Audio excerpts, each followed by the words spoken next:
ఈరోజు ఒక మంచి రెసిపీతో మీ ముందుకు వచ్చాను. అదే తోటకూర పుల్లకూర అండి. చాలా టేస్టీగా ఉంటుంది, చాలా కమ్మగాను ఉంటుంది. దానికి కావాల్సిన పదార్థాలు: గోంగూర ఒక కట్ట, తోటకూర ఎర్ర తోటకూర ఒక కట్ట అండి. అన్ని ఆకుకూరలు ఒక్కొక్క కట్ట తీసుకోవాలి, అంటే ఒక బంచ్ తీసుకోవాలి, మీడియం సైజు.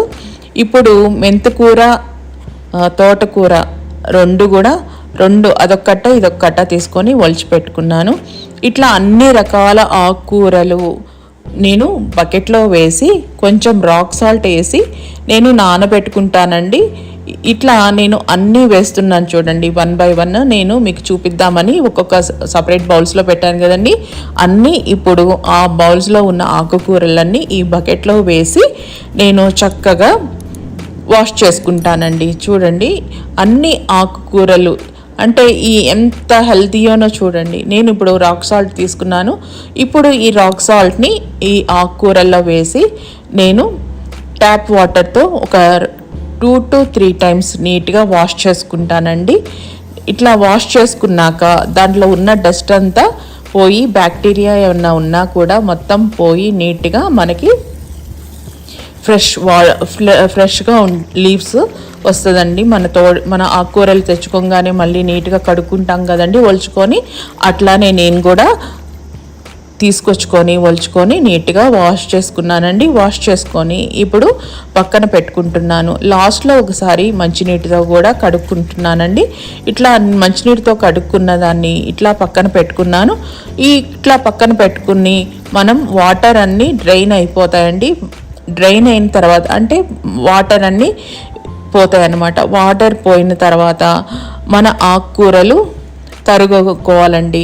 ఇప్పుడు దీనికి కావాల్సిన పదార్థాలు: పచ్చిమిర్చి, కారం ఉండేటి అయితే తక్కువ వేసుకోండి, కారం లేకపోతే ఎక్కువ వేసుకోండి. 2 టమాటోలు కావాలి మీడియం సైజు, కొంచెం చిటికెడు పసుపు, 2 teaspoons ఉప్పు కూడా తీసుకొని ఇప్పుడు మన చాపింగ్ బోర్డ్ మీద మనం ఆకుకూరలు ఏదైతే వాష్ చేసి పెట్టుకున్నామో అవి మనం తరిగి పక్కన పెట్టుకోవాలండి. ఇట్లా నీట్గా తరిగి పక్కన పెట్టుకున్నాక నేను ఏదైతే కుక్కర్ అయితే బాయిల్ చేయాలనుకుంటున్నానో ఆ కుక్కర్ని తీసుకొని ఇప్పుడు దీంట్లో ఆయిల్ ఏమీ యాడ్ చేయాల్సిన అవసరం లేదండి. డైరెక్ట్గా మన ఆకుకూరలన్నీ వేసుకొని 1 by 1 నీట్గా తరుక్కున్నాం కదండి. అన్ని ఆకుకూరలు వేసిన తర్వాత మనము ఇట్లా ఇంత ఎక్కువైందనుకోవద్దండి, బాయిల్ అయితే ఉడికితే తక్కువే అవుద్ది. దీంట్లో కొంచెం పసుపు, 1 teaspoon పసుపు, 2 teaspoons ఉప్పు వేసుకోవాలండి. దీంట్లో టమాటో కూడా యాడ్ చేసుకుంటున్నాను, మీడియం సైజ్ టమాటో, 2 టమాటోలు. అట్లానే మన పచ్చిమిర్చి, నేను మీడియం స్పైస్ ఉన్న పచ్చిమిర్చి తీసుకున్నానండి. ఈ కూరకి కొంచెం కారంగా ఉండే మిరపకాయలు అయితే టేస్ట్ని ఇస్తుందండి. ఇట్లా నా దగ్గర చిన్న ఉల్లిపాయలు ఉన్నాయి, ఉంటే కూడా అవి కూడా వేసుకున్నాను.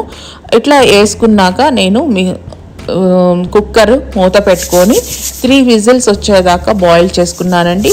కుక్కర్ విజిల్స్ రాగానే ఆఫ్ చేసి చల్లార్చుకుంటున్నాను. ఈ లోపల నేను పోపు పెట్టుకుంటానండి. ఇట్లా ఆవాలు, జీలకర్ర, మినపప్పు, పసనపప్పు తీసుకున్నాను. 2 ఉల్లిపాయలు సన్నగా కట్ చేసి పెట్టుకున్నాను. వెల్లుల్లి క్రష్ చేసి పెట్టుకున్నాను.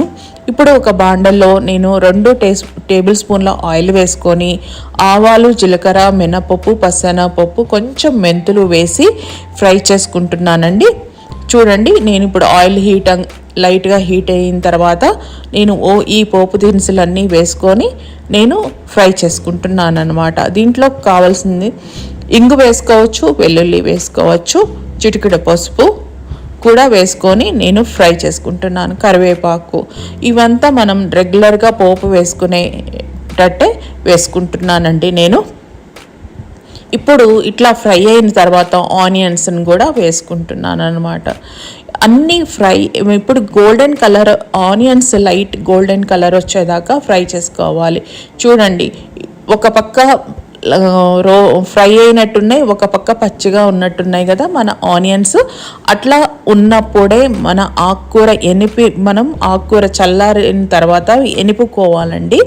బాగా ఎనిపిన తర్వాత మనం ఈ పోపు దాంట్లో వేస్తాము. నా దగ్గర కొత్తిమీర కూడా ఉంది, లాస్ట్లో నేను కొత్తిమీర కూడా యాడ్ చేసి పోపు పెట్టుకున్నాను.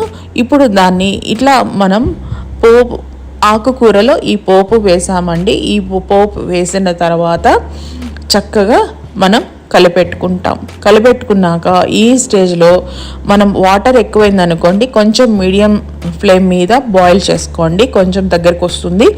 లేకపోతే అట్లానే ఉప్పు చూసుకోండి, లాస్ట్లో ఉప్పు కరెక్ట్గా సరిపోయిందో లేదో చూసుకొని డిష్ అవుట్ చేసుకోండి. ఇదేనండి మన కమ్మనైన పుల్లకూర. మన చపాతీలోకి కానీ అన్నంలోకి కానీ చాలా టేస్టీగా ఉంటుందండి. ప్రతి ఒక్కరూ ట్రై చేసి నాకు కామెంట్ రూపంలో తెలియజేయండి.